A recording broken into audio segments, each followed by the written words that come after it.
بسم اللہ الرحمن الرحیم۔ ایم خان ریسرچ سوسائٹی سے حاضر خدمت ہے آپ کا بھائی مفتی نذیر احمد خان۔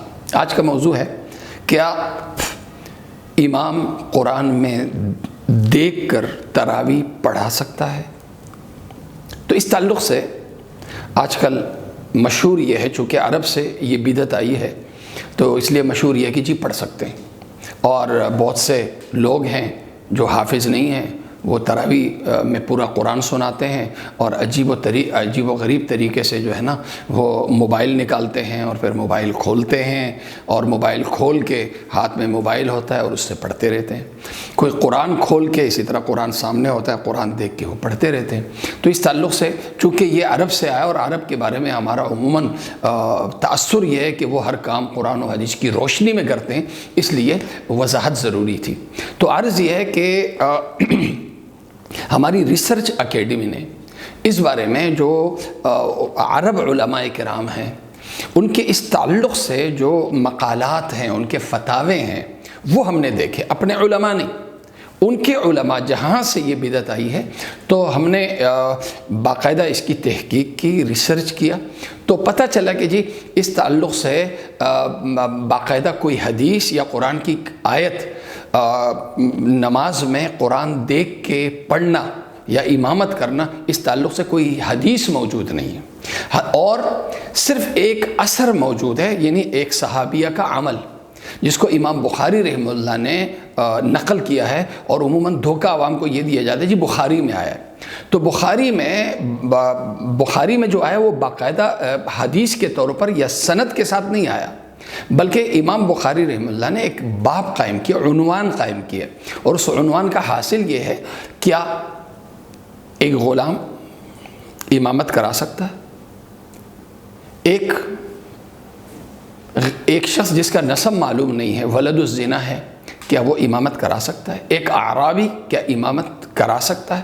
ایک بچہ کیا امامت کرا سکتا ہے؟ یہ عنوان قائم کیا ہے، اور اس کے ذیل میں انہوں نے بہت سی حدیثیں نقل کی ہیں، لیکن اسی عنوان کے تحت انہوں نے حضرت عائشہ صدیقہ رضی اللہ عنہ کا ایک اثر نقل کیا ہے، وَكَانَتْ عائشہ، بغیر سند کے، وَكَانَتْ عائشہ يَؤُمُّهَا عَبْدُهَا زَكْوَانْ مِنَ الْمُصْحَفِ، صرف اتنا ہے۔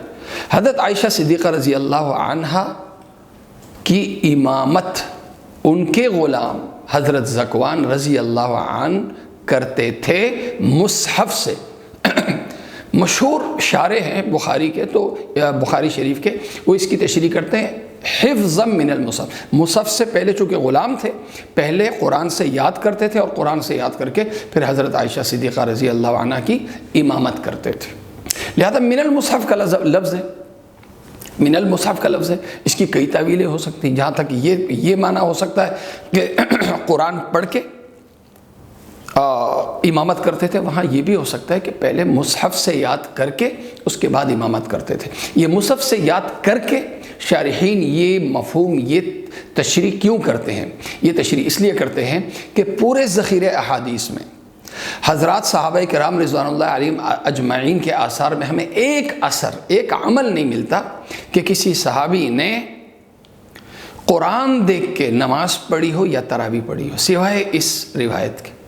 اور قاعدہ ہے، یہ قاعدہ ہے محدثین کرام، فقہاء کرام اور اصول فقہ کے ماہرین کا، کہ کوئی جزوی ایک جزوی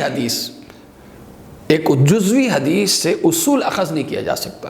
مثال کے طور سے ایک حدیث ہے میرے سامنے، صحیح بخاری اور صحیح مسلم دونوں میں ہے، اللہ کے نبی صلی اللہ علیہ وسلم نے فرمایا من مات وعلیہ صوم صام عنہ ولی، ایک شخص کا اگر انتقال ہوتا ہے اور اس کے ذمے روزے ہوں تو اس کا ولی اس کی طرف سے روزے رکھے گا، یعنی باپ کا انتقال ہوا تو بیٹا رکھے گا، بیٹے کا انتقال ہوا تو باپ رکھے گا، بہن کا انتقال ہوا تو بھائی رکھے گا۔ حالانکہ اس کا قائل جمہور امت میں سے کوئی بھی نہیں ہے۔ اب یہ روایت ہے، یہ حدیث میں آیا تو اس کا جواب یہی ہوتا ہے کہ یہ جو روایت ہے جزوی روایت ہے، پورے ذخیرے احادیث میں یہ جزوی روایت ہے، اور ذخیرے احادیث میں جتنی روایات ہیں وہ اس انفرادی جزوی روایت کے خلاف ہے، لہذا ہم جز کو نہیں لیں گے، ہم اصول دین کو لیں گے۔ تو اصول دین یہ کہتے ہیں، اصول دین یہ کہتے ہیں کہ دیکھ کے قرآن پڑھنے سے بہت سی مکروہات کا ارتکاب ہوتا ہے، اور اسی کو ذکر کیا اسی کو ذکر کیا امام البانی نے.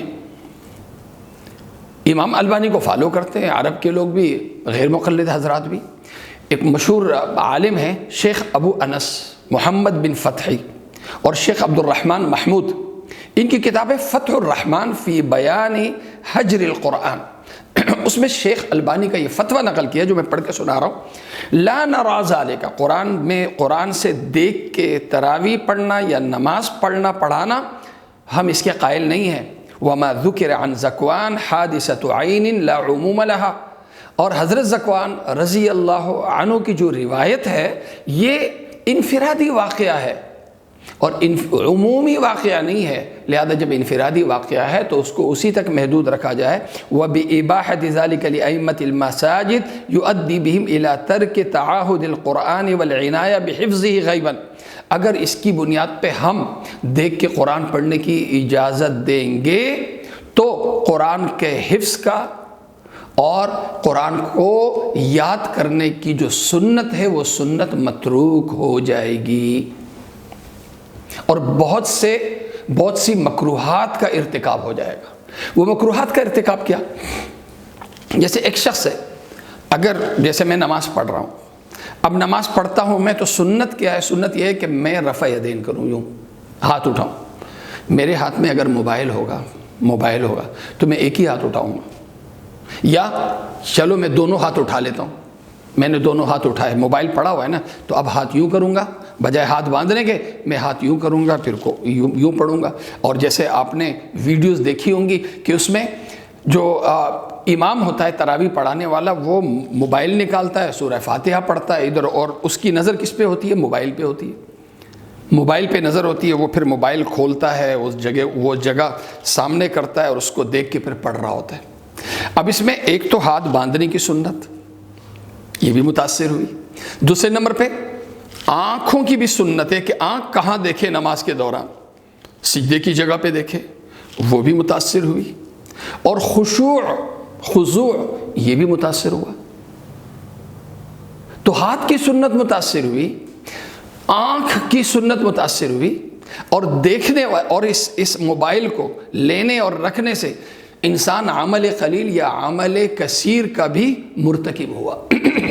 اسی کو بیان کرتے ہوئے جس کو عرب علماء فالو کرتے ہیں، امام ابن حزم رحمہ اللہ، ان کی کتاب ہے المحلہ، مشہور کتاب ہے ان کی. تو اس میں وہ ذکر کرتے ہیں کہ میں ان کا فتویٰ میں آپ کو سنا دیتا ہوں. وہ اپنی کتاب میں لکھتے ہیں، یہ جلد نمبر 2 اور 140 پہ، جلد نمبر 3 اور 140 پہ یہ ان کا فتویٰ منقول ہے. وہ یہ کہتے ہیں وَلَا يَحِلُّ لِأَحَدٍ أَن يَؤُمَّ وَهُوَ يَنْظُرُ فِي مُصْحَفٍ لَا فِي فَرِيضَةٍ وَلَا فِي نَافِلَةٍ فَإِنْ فَعَلَ عَالِمًا بِأَنَّ ذَلِكَ لَا يَجُوزُ بطلت صلاته وصلاة من اتم به عالما بحاله عالما بأن ذلك لا يجوز.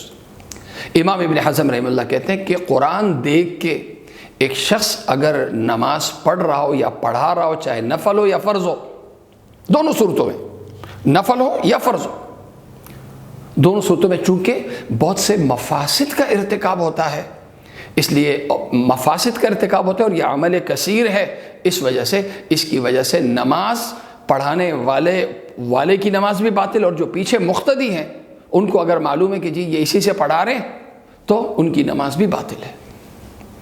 یہ ہند کے علماء نہیں کہہ رہے، یہ امام ابن حزم رحمہ اللہ جو اس وقت عرب علماء کے لیے ماڈل ہیں، امام ہیں، جس کو فالو کرتے ہیں عرب کے علماء اور ہمارے غیر مقلد بھائی.